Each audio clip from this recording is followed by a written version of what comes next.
Olá, graça e paz para todos. O Senhor nos concede mais uma oportunidade de estar junto com vocês aqui novamente, depois de algumas semanas, e eu já quero começar pedindo perdão a todos vocês, aos irmãos, aos amigos, porque nós tivemos um problema de força maior, mas muito maior mesmo, e que nos impediu de dar continuidade às lições deste trimestre, que é sobre os valores cristãos, a ética cristã. A última lição, o último comentário que nós fizemos foi baseado na lição de número 2, a ética cristã e a ideologia de gênero. E depois nós tivemos aí o aborto, pena de morte, eutanásia, suicídio, doação de órgãos e sexualidade. Ou seja, nós ficamos aí 1, 2, 3, 4, 5, 6 lições praticamente sem comentar. Mas eu estou animado, né?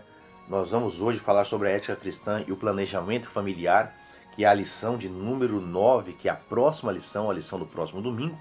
Mas eu não vou deixar de comentar sobre os assuntos que antecederam esta lição, porque são assuntos atuais, são assuntos que ocorrem diuturnamente, corriqueiramente, na nossa sociedade, no nosso campo político, no nosso campo religioso, filosófico, sociológico e da área do direito. Então é uma lição que ela vai estar sempre atualizada, qualquer uma dessas que nós não comentamos aqui. Certamente os irmãos entraram em outros canais e puderam ter lá os seus subsídios para a escola bíblica dominical. E eu quero então hoje aqui dar continuidade, mas reiterando, sem deixar de nos próximos vídeos também gravar sobre os temas que antecederam a esta lição. Meus irmãos, hoje é uma noite de muito frio, né? Estou aqui hoje bem agasalhado, uma noite de muito frio.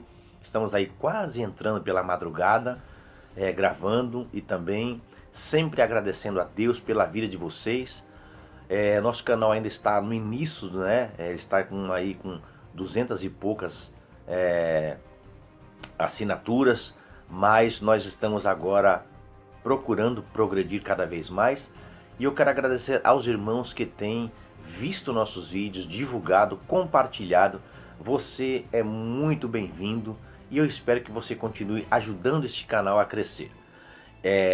Meus irmãos, antes também de nós entrarmos no tema propriamente dito, eu quero informar os irmãos que eu faço parte da diretoria de uma casa de apoio, aquelas que nós chamávamos antes de casa de recuperação, agora elas são chamadas de casa de apoio por determinação do município. E eu faço parte da diretoria de uma dessas casas, e os irmãos sabem que essas casas, a nossa é uma casa evangélica, elas não recebem subsídio do governo, elas contam com a ajuda voluntária daqueles que têm um coração voltado para a obra. Eu queria aproveitar o ensejo de todas as nossas gravações agora para bem rápido divulgar o nosso trabalho. É um trabalho que ele recupera homens da dependência química e do álcool. E esta casa, a proposta dela é que o homem tenha um encontro com Deus. Chama-se Casa de Apoio Ebenezer. Então é uma entidade filantrópica cristã, evangélica. Ela não tem fins lucrativos e ela procura, repito, ajudar pessoas dependentes do álcool e das drogas.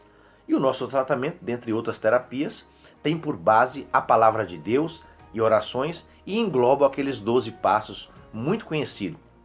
Qual é o endereço? Eu vou deixar aqui no rodapé, Estrada do Taquaral, Rua número 2, número 137. Estrada do Taquaral, Rua 2, número 137, Parque Lagoa Rica, Parelheiros, São Paulo. Ok? O telefone da casa é 5926-8106 e tem um celular também. Quem vai atender é o pastor Adilson, que está lá trabalhando junto com a pastora Márcia e outros colaboradores naquela casa. E o celular com o WhatsApp é 94011-7331 4011 73 31, tá bom? Nós temos uma página também no Facebook, é só você colocar Casa de Apoio Evangélica Ebenezer, você vai achar nossa casa e lá nós estamos todos os dias cultuando ao Senhor. De manhã tem um culto, à noite tem um culto e graças a Deus o Senhor tem operado milagres. Irmão Willy, como é que eu posso ajudar a Casa Ebenezer? Olha, a sua contribuição é fundamental para a gente manter o bom atendimento e a qualidade de vida dos internos. E a doação ela pode ser única, ela pode ser mensal. Nós temos uma conta bancária que está em nome do pastor presidente da casa, que é o pastor Severino de Freitas, e esta conta fica na agência 0254 do Bradesco, certo? Conta corrente 50169, dígito 7, Severino José de Freitas. E também nós aceitamos produtos para uso próprio, né? O excedente daquele que for doado, exceto o alimento, é claro, nós colocamos em nossa loja brechó para arrecadação de fundo. E como é que você pode contribuir? Olha, cesta básica, roupas masculinas em bom estado de conservação, roupas de cama, mesa e banho em bom estado de conservação, materiais de produto de higiene e limpeza de ambiente, produtos de higiene e limpeza pessoal, alimentos não perecíveis. Você pode contribuir também com, por exemplo, mobília de escritório, tinta de parede, materiais de construção, pratos, copos, talheres, chinelo tipo havaiana em bom estado de conservação, de preferência novo, e outras doações que você julga necessário e que pode apoiar o nosso trabalho, tá bom? Então nós contamos com vocês e nós retiramos as doações no local, tá bom? Vamos lá, gente. A lição de número 9, ela está aqui, ó, intitulada Ética Cristã e Planejamento Familiar, cujo texto áureo é Salmo 127, versículo 3. Eis que os filhos são a herança do Senhor e o fruto do ventre o seu galardão. E a verdade prática diz, gerar filhos ou não é só uma questão de planejamento familiar, mas um encargo que abrange a obediência aos desígnios divinos para a família. Então a nossa proposta hoje é apenas fazer aqui um comentário, certo? E nós temos aqui os tópicos da lição que você, evidentemente, como aluno, vai estudar na sua casa, vai ler na sua casa. E quero hoje aqui dar apenas um subsídio. Muito bem. Nós sabemos que há numerosas áreas da complexidade moral que confrontam o cristão. A gente já viu antes aí, creio que na sua classe escola dominical houve muita polêmica, teve polêmica sim, nas questões aí, por exemplo, do aborto, da pena de morte, da eutanásia, do suicídio, dos direitos humanos, enfim, da sexualidade. E realmente nós somos confrontados diariamente. E embora a ética cristã básica seja bastante simples, que é simplesmente, não é, o cristão destilar o amor, ele ventilar o amor, mas muitas vezes essa ética cristã é difícil de ser aplicada. Então é hoje que nós vamos entrar num assunto também difícil sobre planejamento familiar, que parece que é tão fácil de comentar, não é? Mas implica aí algumas questões morais, questões éticas, não é? Questões de princípios familiares, e nós vamos comentar então sobre elas hoje, aqui, agora, para você, ok? Eu estava falando sobre a dificuldade do assunto. Esses assuntos de controle de natalidade e do aborto, por exemplo, são aí exemplos-chave dessas dificuldades que nós cristãos, né, ensinadores cristãos, temos dificuldade para ensinar. À primeira vista, talvez pareça que esses tópicos, né, aborto e controle da natalidade, eles têm pouca coisa em comum. Na realidade, os dois dizem respeito à questão de impedir a vida ou de tirar a vida humana. Qualquer um desses dois assuntos é certo em qualquer circunstância? Se for assim, se esses assuntos aí são certos em qualquer circunstância, então em quais condições? Então, veja, existe uma ética de controle de natalidade. E a lição vai dizer isso, né? A nossa lição aqui vai dizer isso. Agora, aí eu faço uma pergunta e você, aí nesses próximos segundos, tente responder. É moralmente errado usar dispositivos artificiais que previnam a vida humana de ocorrer naturalmente? Ou seja, traduzindo, uma mulher ela pode tomar anticoncepcional para evitar a ter filho, ela pode utilizar-se de métodos contraceptivos para evitar que ela gere uma criança? Será que isso é moralmente errado ou não tem nada a ver? Será que essa pessoa está desobedecendo ao mandamento de Deus no sentido de propagar a espécie ao usar esses contraceptivos? Não é essa a pergunta que muitas vezes surge, né, na sua cabeça, na nossa cabeça? Então essas são perguntas importantes para as quais uma resposta ética ela tem que ser buscada. Eu não posso responder essa pergunta de qualquer jeito, de qualquer maneira. A pessoa que ela vai ensinar, ela fala, tal coisa é pecado. Mas por que é pecado? Não, por que é pecado? Ué, como diz lá, até as crianças sabem disso. Por que não é resposta? Eu preciso explicar. Então, primeira coisa, o primeiro ponto é que existem muitas pessoas que são contra o controle da natalidade. Há muitos líderes espirituais, principalmente os um pouco mais antigos, mas há mais jovens também, que são contra que a mulher se previna, que a mulher se abstenha de ter filhos. Ou seja, eles têm os seus argumentos contra o controle de natalidade. E quais são, então, esses argumentos? Então, aqueles que se opõem ao controle de natalidade, de um ponto de vista cristão, eles usualmente apelam a um ou mais o seguinte tipo de argumento. Então, primeiro, né, eles dizem que praticar o controle de natalidade é desobedecer ao mandamento de Deus no sentido de propagar a raça. Eles vão inclusive citar Gênesis capítulo 1, versículo 28. Vamos ler o que está dizendo lá, Gênesis capítulo 1, versículo 28. Veja bem, se você não quiser acompanhar na sua Bíblia, você acompanha aqui que eu vou deixar o versículo também descrito aí no rodapé. Diz assim, olha, Deus os abençoou e lhes disse, frutificai e multiplicai-vos e enchei a terra e sujeitai-a. Só a parte aqui, multiplicai e enchei a terra. Então, eles dizem que evitar que a vida ocorra naturalmente é um tipo de assassinato incipiente na intenção. Ou seja, eles dizem que o propósito do sexo é exclusivamente para a procriação. Dizem eles também que as escrituras claramente condenam um homem que praticou uma forma de controle de natalidade. Isso está lá em Gênesis capítulo 38, versículo 9. Vamos ler também? Eles usam como exemplo aqui Gênesis capítulo 38, versículo 9. Eu nem deveria ter fechado a Bíblia, mas eu acabei fechando.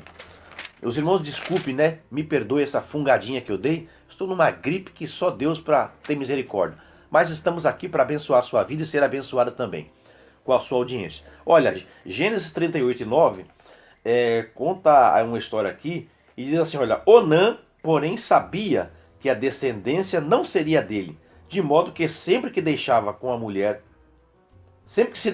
mulher do seu irmão, derramava o sêmen na terra, para não dar descendência a seu irmão. Ou seja, um dos irmãos morreu, certo? O outro irmão deveria ser responsável para propagar a descendência do seu irmão, para que ela não se perdesse, mas ele estava tendo um relacionamento íntimo com a sua cunhada, e na hora que ele chegava ao clímax, ele simplesmente derramava o sêmen na terra, jogava fora. E por isso a Bíblia diz que Deus o matou. Então eles usam este versículo aqui como parâmetro para justificar que Deus não concorda com o controle de natalidade. Eles dizem que o controle de natalidade é desobediência ao mandamento de Deus no sentido de propagar. Então, o primeiro mandamento, eles vão dizer, eu já li aqui, que está em Gênesis 1:28, é multiplicai-vos, enchei a terra e sujeitai. Então Deus fez os seres humanos, masculino e feminino, e os ordenou a reproduzir segundo o seu tipo, ou seja, a mesma espécie. Então, frequentemente é subentendido por aqueles que se opõem ao controle de natalidade, que Deus quer que os homens, eles compartilhem da sua bondade ao multiplicar a sua prole, certo? Que o homem deve ter filhos e muitos filhos.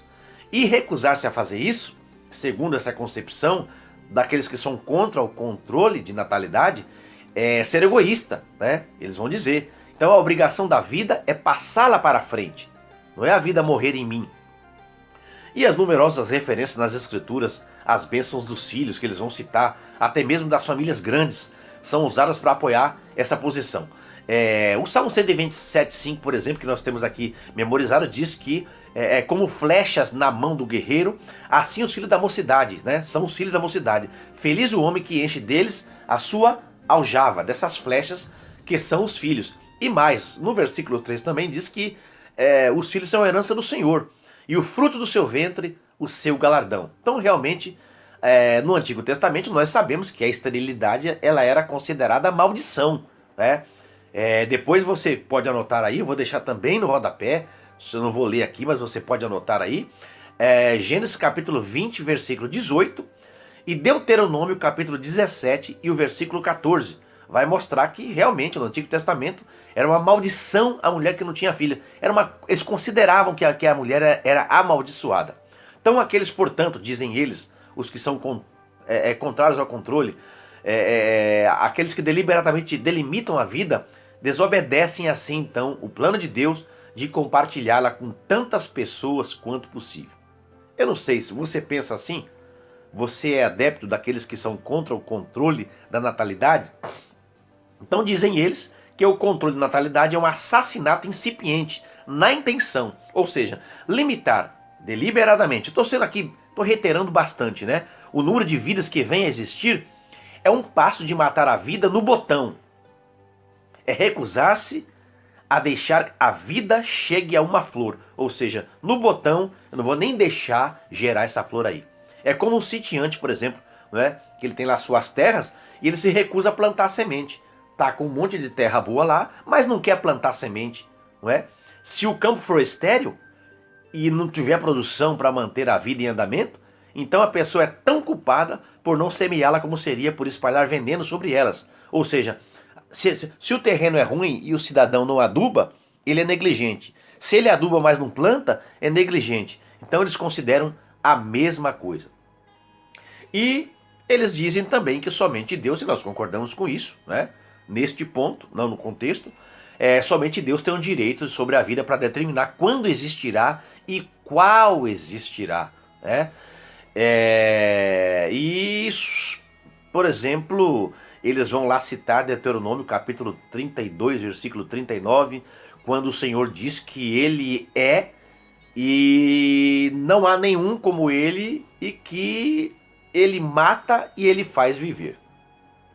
E também Jó vai corroborar isso aí, né? Lá no capítulo 21, versículo 21, ele diz que o Senhor dá vida e a tira.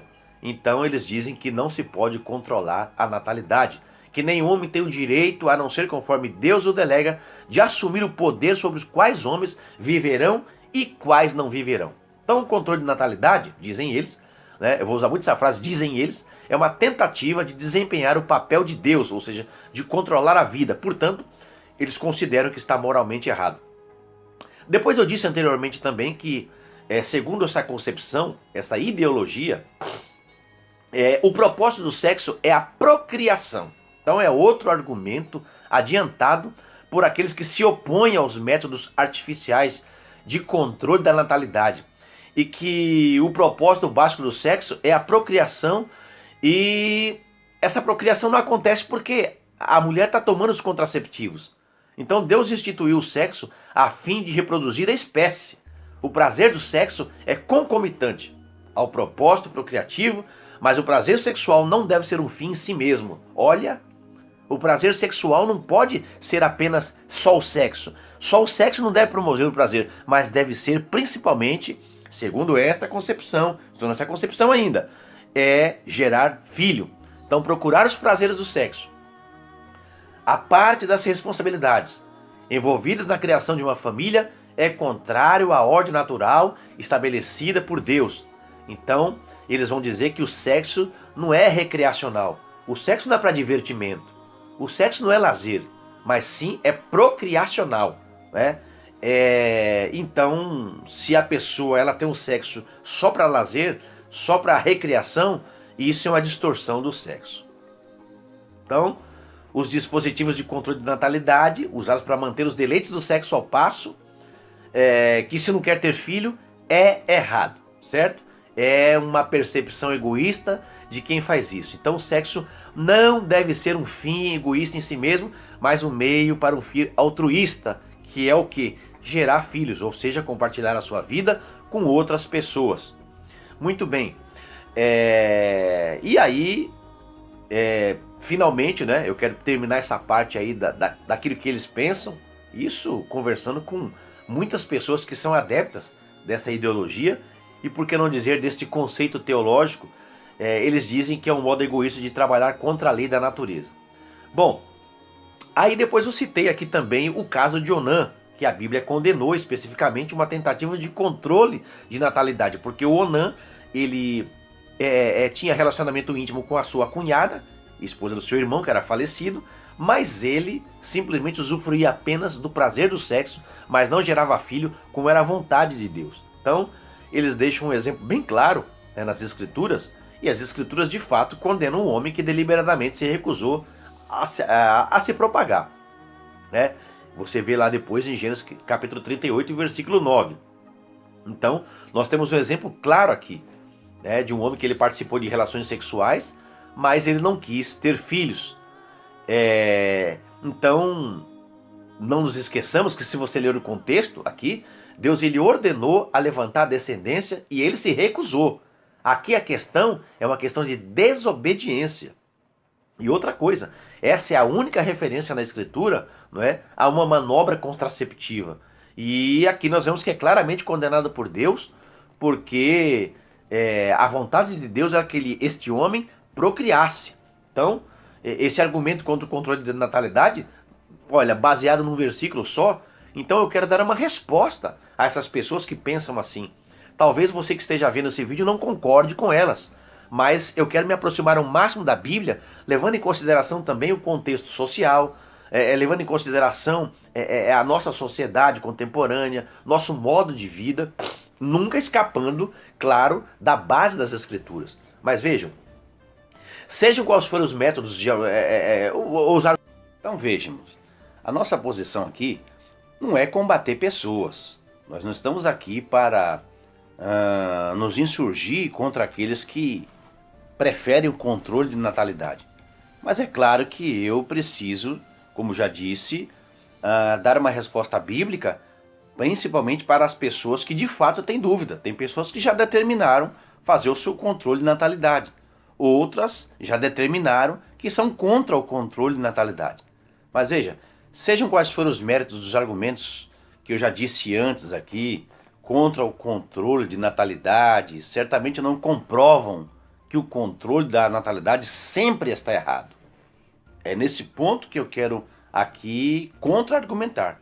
Na melhor das hipóteses, esses argumentos mostram que nós precisamos, irmãos, sermos razoáveis. Deixa eu levantar um pouquinho minha câmera aqui, porque eu estou percebendo aqui que o tempo pode ser que acabe, e eu queria ver quanto tempo eu tenho ainda.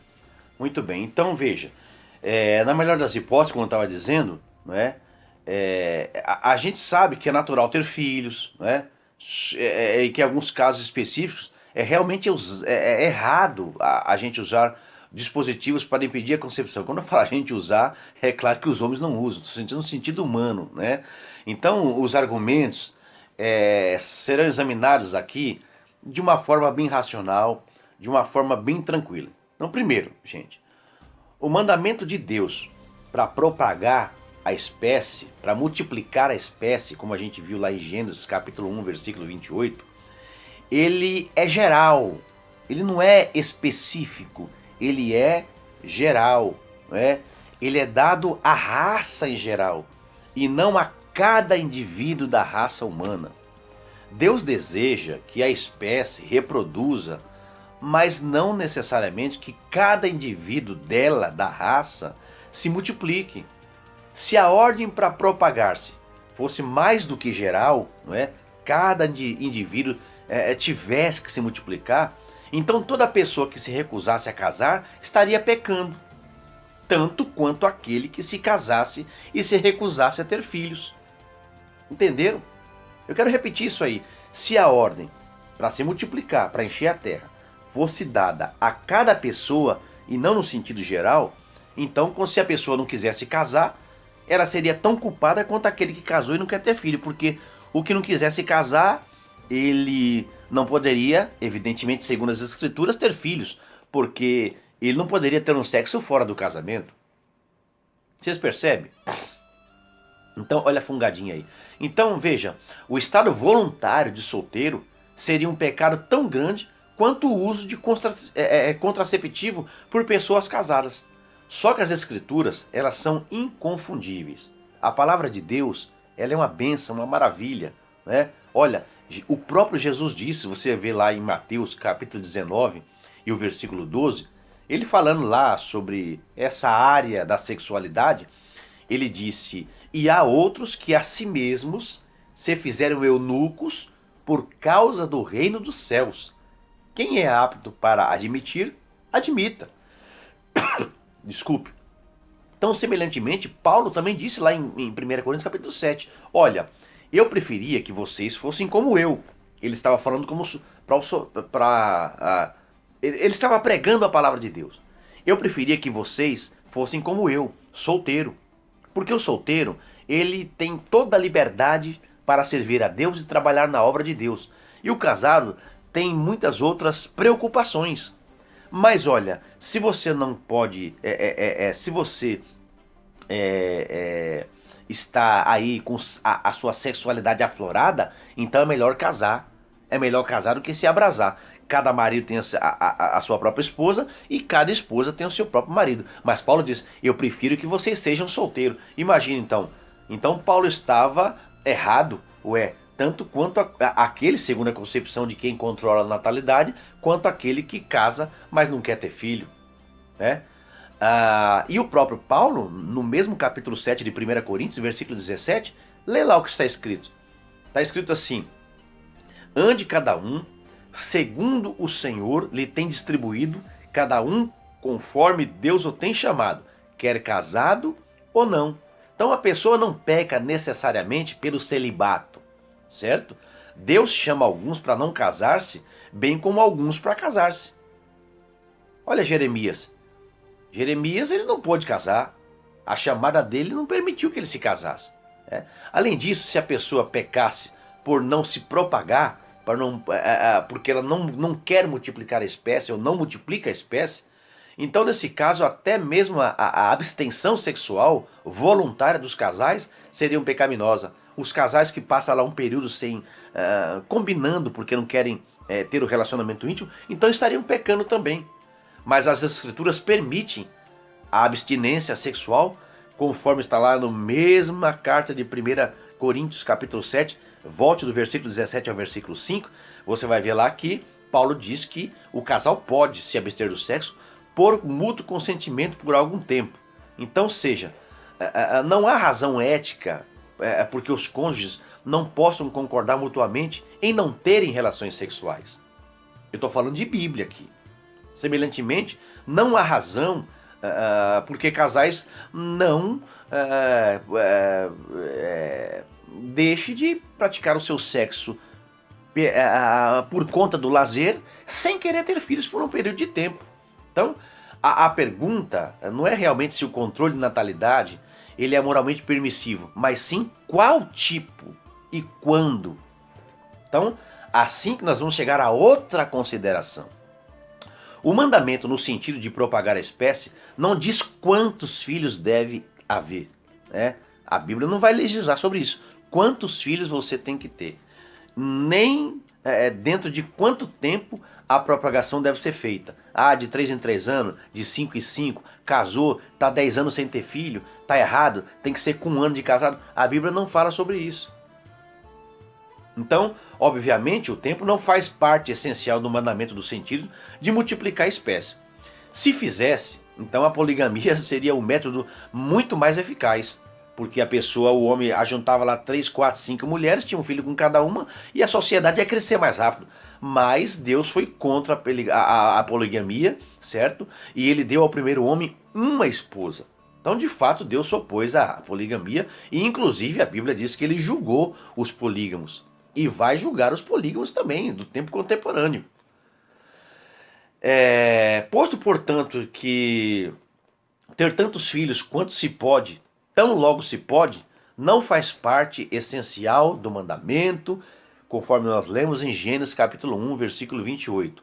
Então a porta está aberta para alguma forma de controle de natalidade. Você pode sim controlar, a multiplicação da sua espécie, quantos filhos quer ter ou se quer passar um período sem ter filhos. O homem não peca necessariamente pela simples limitação ou esparcejamento dos seus filhos. Isso não, a Bíblia não vai considerar isso como pecado. Segundo ponto. Eu vou falar o segundo ponto agora, certo? E eu quero deixar assim bem claro à luz da Bíblia, né? Agora, você tem livre-arbítrio para fazer conforme você julgar que lhe é conveniente. Segundo ponto. O controle de natalidade, ele não é assassinato incipiente, como eu tinha dito antes.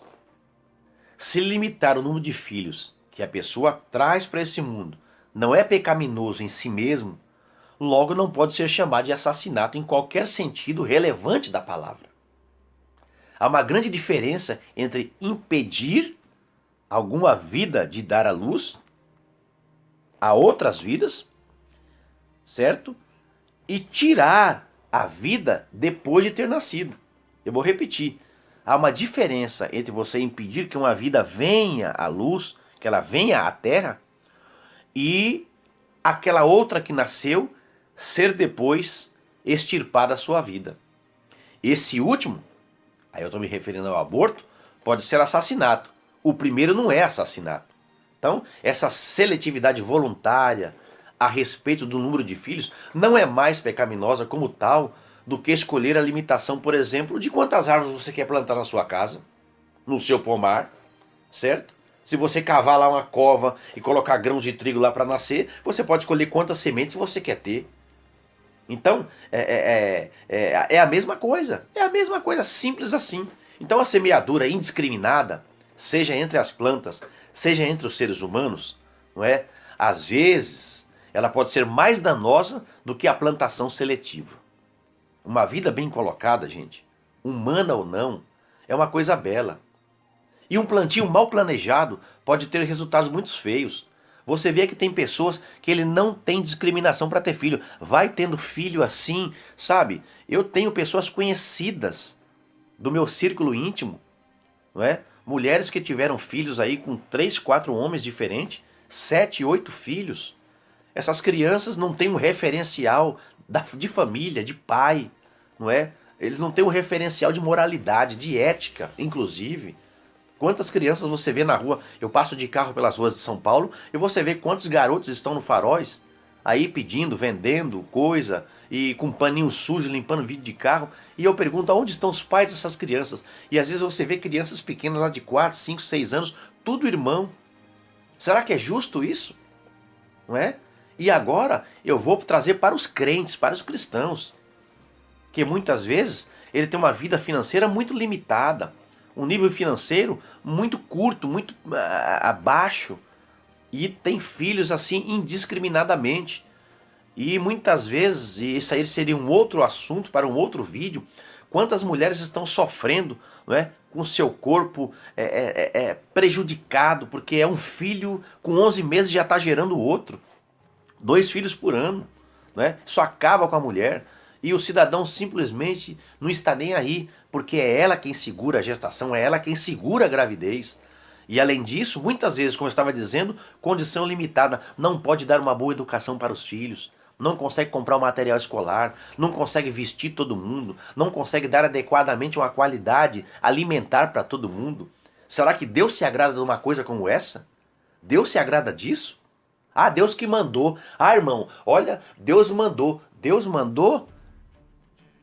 Deus mandou se a cegonha trouxesse, né? Se a cegonha trouxesse, que as aves elas são comandadas por Deus também, são feitas por Deus. Se a cegonha trouxesse, opa, Deus deixou na porta, Deus mandou. Mas o filho vai ser gerado porque houve lá, não é? Um relacionamento íntimo entre marido e mulher. E desta relação aí nasceu a criança.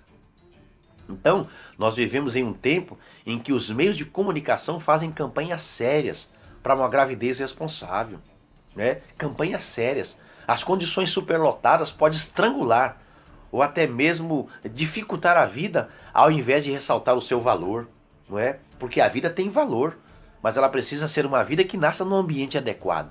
Então, em outras palavras, a falta de controlar a quantidade de coisas vivas que nascem pode ser um assassinato também. Por quê? porque indiretamente muitas dessas crianças vão acabar não vingando. Algumas dessas crianças vão partir para o crime. Algumas dessas crianças estarão desvirtuadas e elas poderão então ser assassinadas ou pelo Estado ou pela criminalidade. É um tipo de assassinato. E se não houver cuidado em evitar que um número grande demais de coisas vivas venha a existir, então a sua ação indiscriminada pode precipitar condições que realmente tirarão as vidas de algumas delas, certo? Gente, tem a questão da insalubridade. Questão de insalubridade. Às vezes uma casa é um quarto, cozinha e banheiro, não tem espaço para todo mundo. Já pensou nisso? Agora, quando se fala de aborto, sim, tirar vidas humanas inocentes é assassinato. Então, logo, a falta de controlar os nascimentos, embora não seja o assassinato, poderia levar a algum tipo de assassinato. Então, de qualquer forma, quem limita a quantidade da vida humana, ele não está pecando necessariamente. Não está pecando necessariamente. Agora, se alguém limitasse a totalidade da vida humana, para que ela não se multiplicasse, aí sim, isso seria contrário aos mandamentos de Deus, certo? Porque aí estaria se impedindo a multiplicação da totalidade da vida. Então Deus, no sentido de multiplicar a espécie humana, ele deu então a regra geral de multiplicação e não específica. Então nessa discussão inteira, né, pró-vida e contra, um fator importante que tem sido omitido até agora é a qualidade da vida. Veja, eu tenho uma criança só. Temos o desejo de ter mais de uma, até para dar um irmãozinho para minha filha. Mas no momento, enquanto o Senhor não providenciar uma condição melhor financeira para nós, nós temos uma criança. Nós já multiplicamos. Quando o Senhor fala multiplicar, encher a terra, não é só uma pessoa só encher a terra, certo? É no sentido geral, não específico. Então nós já multiplicamos. Éramos 2 numa casa, agora somos 3. E nós temos aqui uma condição de dar uma boa qualidade de vida para minha filha. Se nascer mais um, nós conseguiremos criar também. Mas a qualidade de vida já fica comprometida. Por quê? Porque eu tenho que dividir agora para 2 pessoas, para 3, ou para quantos filhos eu tiver. E esse negócio de onde come um, come 2, olha, isso é relativo, viu? Então, se limitarmos a quantidade de pessoas que nascem, pode aumentar a quantidade de pessoas que vivem, mas só que essas pessoas precisam de qualidade de vida. Então, quem votaria a favor de uma magnitude, de humanidade que limitasse severamente as personalidades dos homens individuais? Olha que frase bonita, não é? Eu decorei essa frase. Quem votaria a favor de uma magnitude de humanidade que limitasse severamente a personalidade dos homens individuais? Ou seja, a pura quantidade acima, não é, da qualidade é uma distorção de valores, é isso que eu estou dizendo. Quantidade acima de qualidade é inversão de valores, gente. É isso que nós cristãos precisamos parar para pensar. É inversão de valores. Eu não estou criticando quem tem 5 filhos. Não sou leviano aqui de criticar quem tem 6 filhos, 10 filhos. Não, senhores. Se criou bem, amém. Se o Senhor está abençoando a casa, não deixou que ninguém morresse, e está proporcionando portas abertas, está proporcionando recurso, está entrando com a providência para que o seu lar seja abençoado, glória a Deus. Claro que especificamente o Senhor trabalha assim, mas no sentido geral, muitas vezes, nós temos visto pais de família irresponsáveis colocando filhos no mundo sem ter condições de criar, certo? Então, a qualidade da personalidade pode ser promovida ao impedir uma quantidade indevida de pessoas numa determinada família, né? Então, o controle da natalidade, por causa disso, ele é justificável, certo? Outra coisa, a procriação, eu penso assim, não é o único propósito para o sexo. Você já pensou? Você casar, viver 20, 25 anos de casado ou mais, com o sexo apenas para procriação? A procriação é, obviamente, e talvez até mesmo o propósito básico do sexo. Mas mesmo assim, não é o único propósito do sexo. O sexo também tem propósito de unificação, certo? De recriação.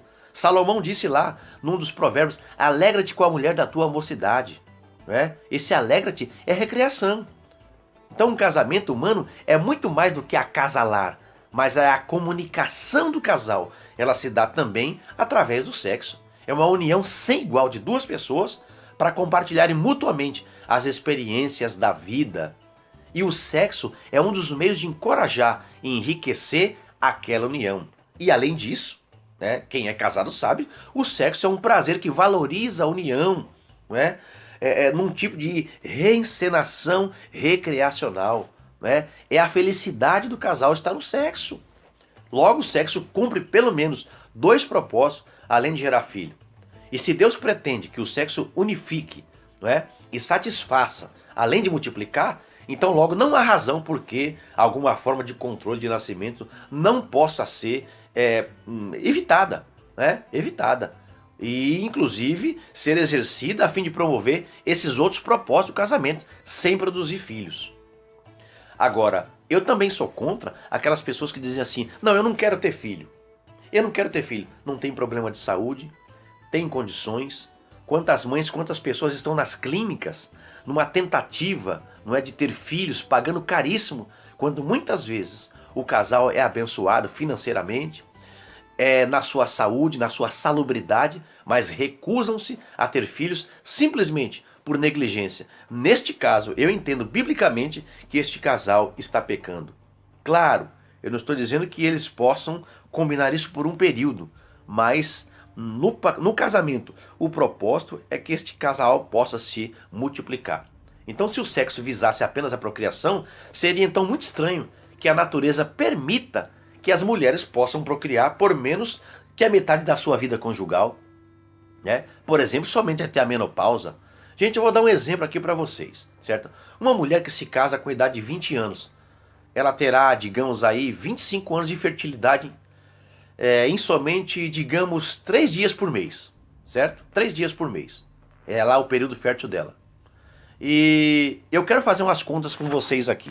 Só um momentinho que eu vou dar uma pausa aqui. Então, eu estava dando um exemplo aqui. Vamos repetir?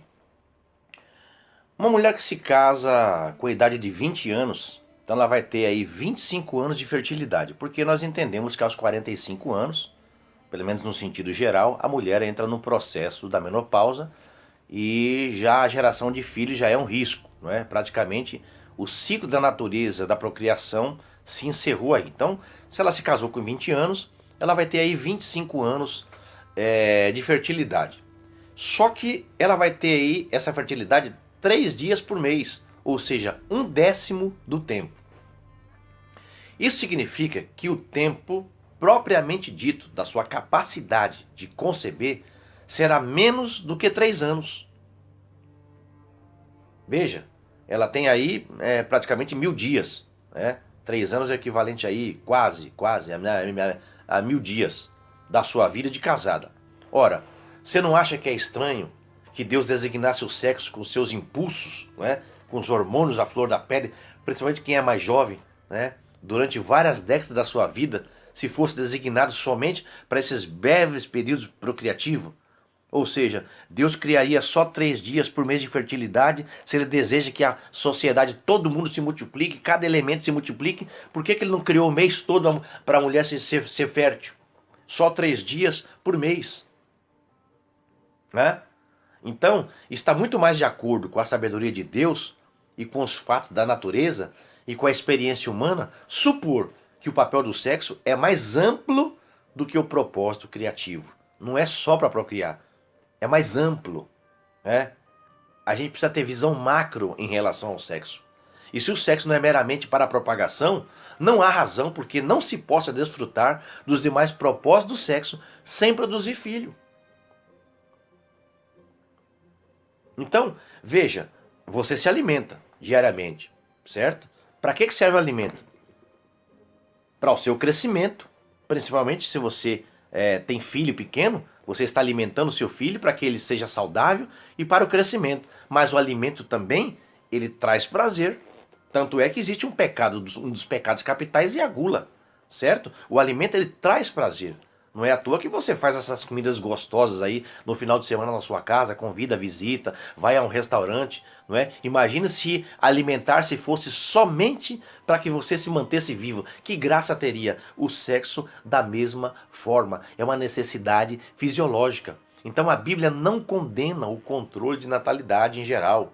Ah, mas e o caso de Onã? Eu já disse anteriormente, esse caso específico da recusa de Onã, não é? Em suscitar a descendência para o seu irmão, não pode ser usado para estabelecer uma regra geral contra os anticoncepcionais por várias razões. Primeiramente, a sua desobediência não era, não é, ao mandamento geral que está em Gênesis capítulo 1, versículo 28, que diz lá para ter filhos e crescer e multiplicar a terra, mas sim a responsabilidade específica de um irmão sobrevivente, que era ele, no sentido de suscitar descendência para os seus parentes, no caso do irmão dele que tinha morrido. E isso estava na legislação. Depois você dá uma olhadinha lá em Deuteronômio capítulo 25 e o versículo 5.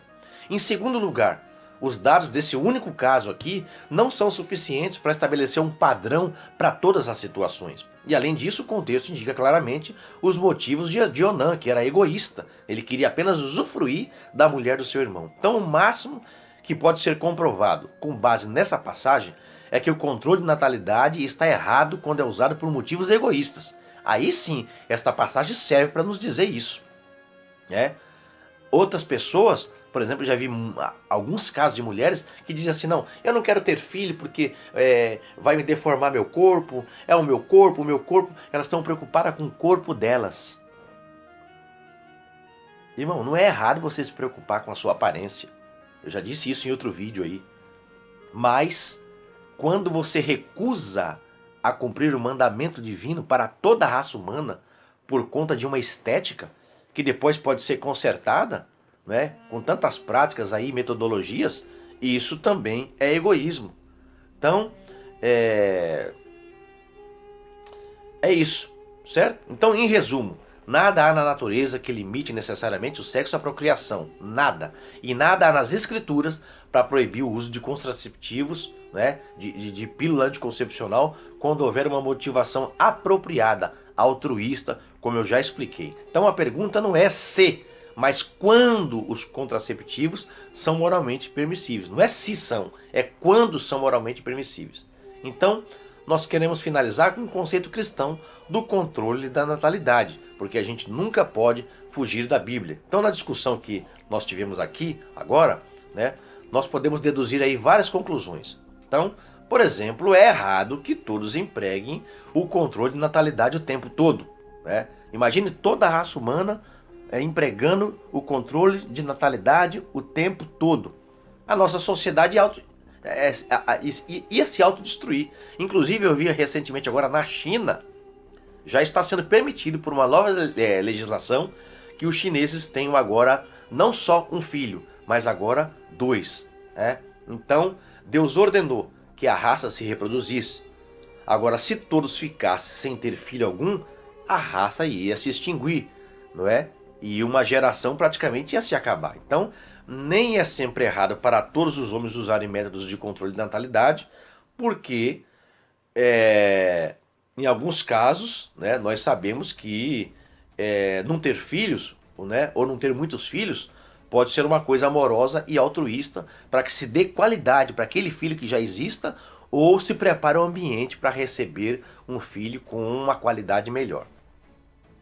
Então, talvez ficasse mais claro se a gente delineasse, né, algumas das ocasiões em que o controle de natalidade seria errado e algumas em que seria certo. Vamos delinear? Então, primeiro, quando o controle de natalidade é errado, há várias situações em que o controle do nascimento seria errado. Então, seria errado se alguém usasse fora do casamento para atividade sexual ilícita, certo? Os contraceptivos, né, é o nome mais bonito para pílula anticoncepcional, eles não podem ser usados para evitar as consequências da concupiscência de alguém que está tendo sexo fora do casamento, né? Por exemplo, traindo a mulher e não quer que a outra engravide. Então o casamento é o canal apropriado para o impulso sexual. Isso é indiscutível biblicamente, né? Então evitar as responsabilidades do casamento enquanto se desfruta dos seus prazeres é moralmente errado. Sexo é para ser desfrutado no casamento. As alegrias da união sexual, não é? Conforme a Bíblia, são planejadas por Deus somente para aqueles que estão dispostos, certo? A assumir o compromisso vitalício que é exigido para este relacionamento sem igual, que é o sexo no casamento. É uma maravilha. E o controle da natalidade também seria errado para aqueles que se recusam a ajudar a propagar a raça quando a sua existência é ameaçada, né? Bom, aqui no Brasil a gente não passa por isso, mas tem países que sim, né? Porque parte da população não quer ter filho. Então, por exemplo, teria sido errado para Adão, né, quando ele foi criado e recebeu lá o mandamento em Gênesis 1 e 28, se ele não quisesse ter filho algum. Aí a raça humana não poderia se propagar. E na eventualidade de uma guerra nuclear, né, com apenas uns poucos sobreviventes, seria moralmente errado, né, para quem sobrevivesse, se eles se recusassem a conservar a raça humana em andamento. Então, na realidade, é errado de modo geral para os homens não terem filhos quando a raça não está aumentando. Então, nós estamos aqui delineando essa parte aqui. E Deus, meus amigos, meus irmãos, ele disse para que o homem multiplicasse e enchesse a terra. Então, cada indivíduo, direta ou indiretamente, tem alguma responsabilidade para ajudar a cumprir este mandamento. Mormente, nós cristãos que nos casamos, não é, no Senhor, e nós queremos que seja cumprida a Bíblia para que nós constituamos uma família. Então, naturalmente, o mandamento fica em vigor até que o mundo esteja cheio, a não ser que haja outros mundos, né? Então, seria desobediência a Deus se a raça não se reproduzisse com aumento, né? Porque o mandamento de Deus é que a raça se multiplique. E você vê aí que nós estamos chegando aí na casa dos 8 bilhões de seres humanos na Terra. Então, finalmente, pode ser errado recusar a ter filho somente porque a pessoa não quer assumir a responsabilidade deles. Ah, não, filho dá muito trabalho, criança dá muito trabalho. Irmão, dá muito trabalho mesmo, claro que dá. Você não deu trabalho? Você deu trabalho. Seus irmãos deram trabalho, não é? Você deu trabalho, eu dei trabalho também. Não é? Se essa razão egoísta fosse determinada por uma lei universal, não é? A Lacante, lá, o filósofo, então não haveria raça alguma.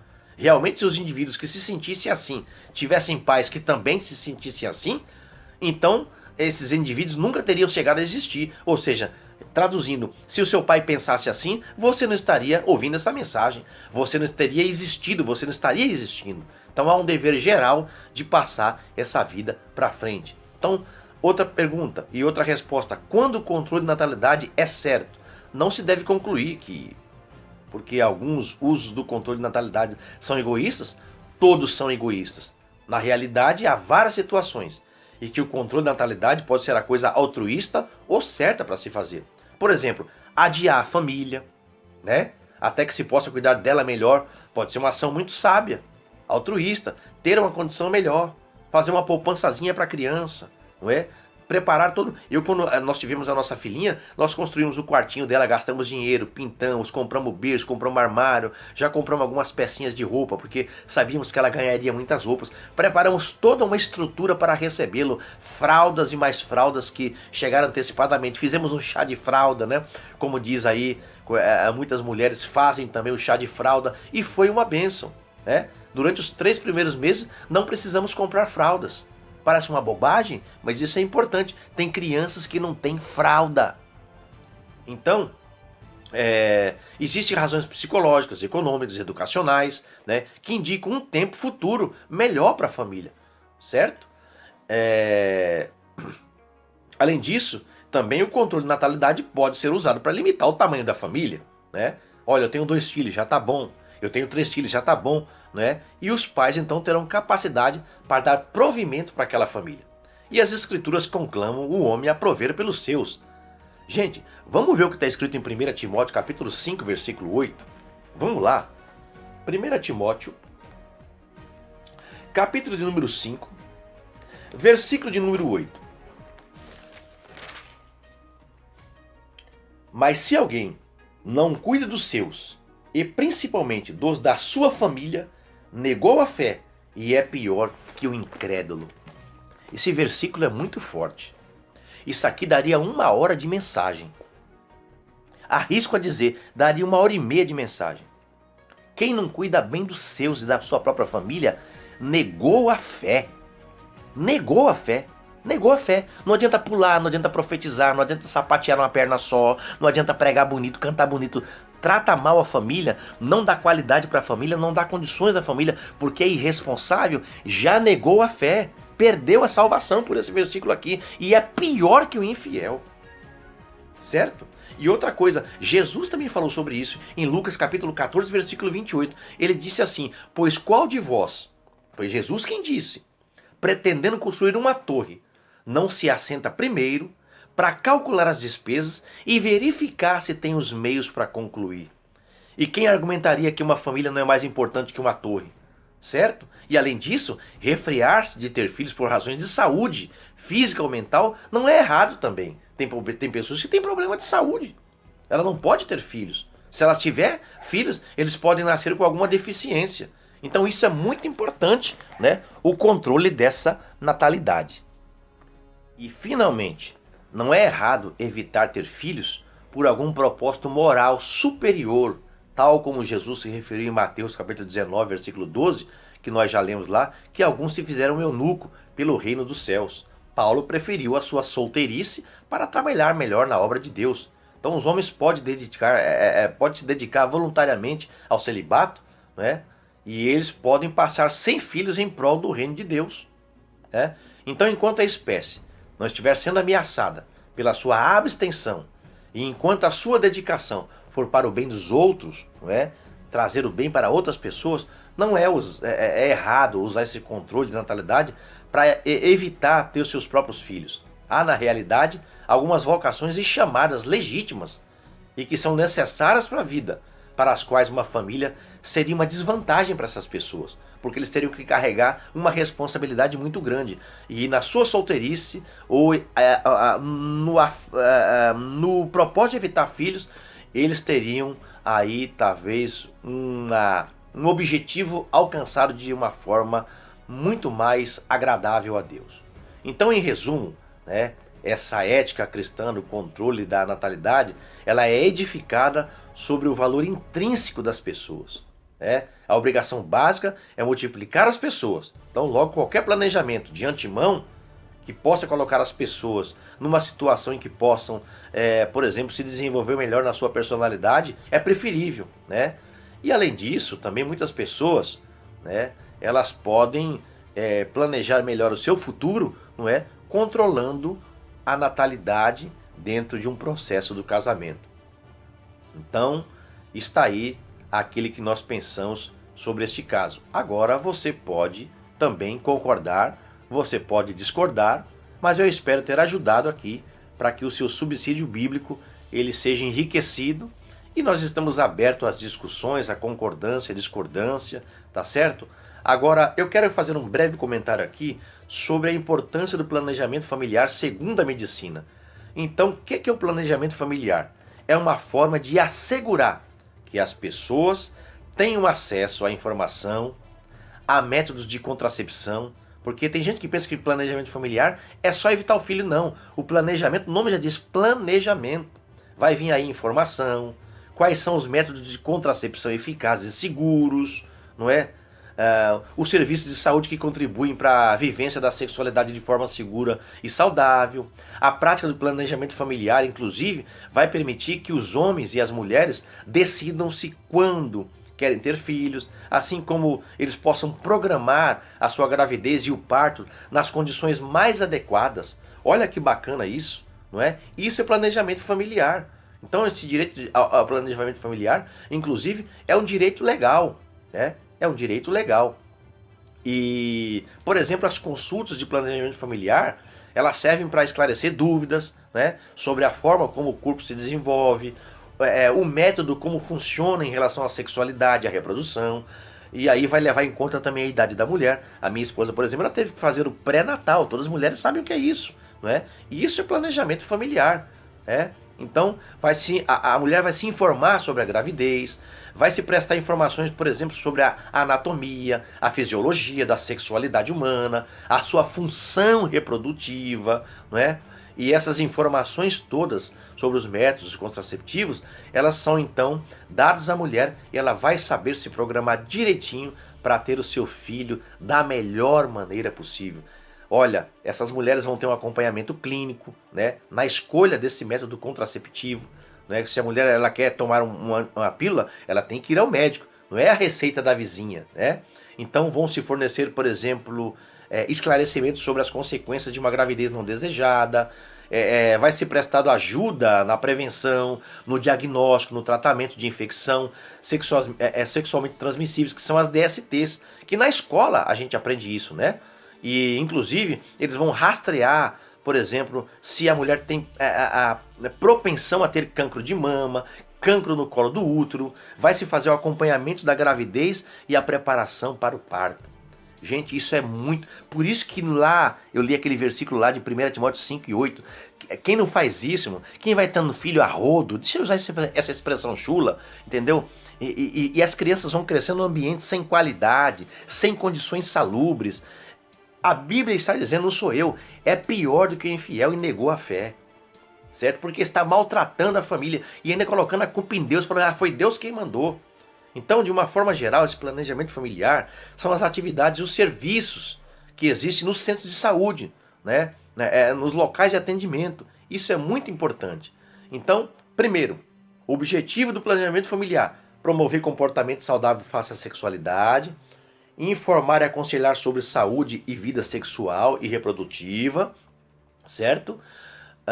Reduzir a incidência das infecções de transmissão sexual e as consequências dela, que pode até causar infertilidade, permitir que o casal decida quantos filhos quer ter e se os quer e quando os quer, ou seja, planejar a sua família, preparar e promover uma maternidade e paternidade responsável, melhorar a saúde e o bem-estar da família e da pessoa em causa. Gente, não tem coisa mais que agrada a Deus do que um casal que faz o seu planejamento familiar, né? E para evitar a gravidez indesejada, não é? Eu vou colocar depois um link aqui embaixo, né? Onde existe atualmente aí vários métodos contraceptivos, sendo que o único método 100% eficaz para evitar a gravidez é logicamente a abstinência de sexo, né? É não ter relações sexuais. Mas os métodos contraceptivos, eles ajudam, né, a prevenir a gravidez não desejada.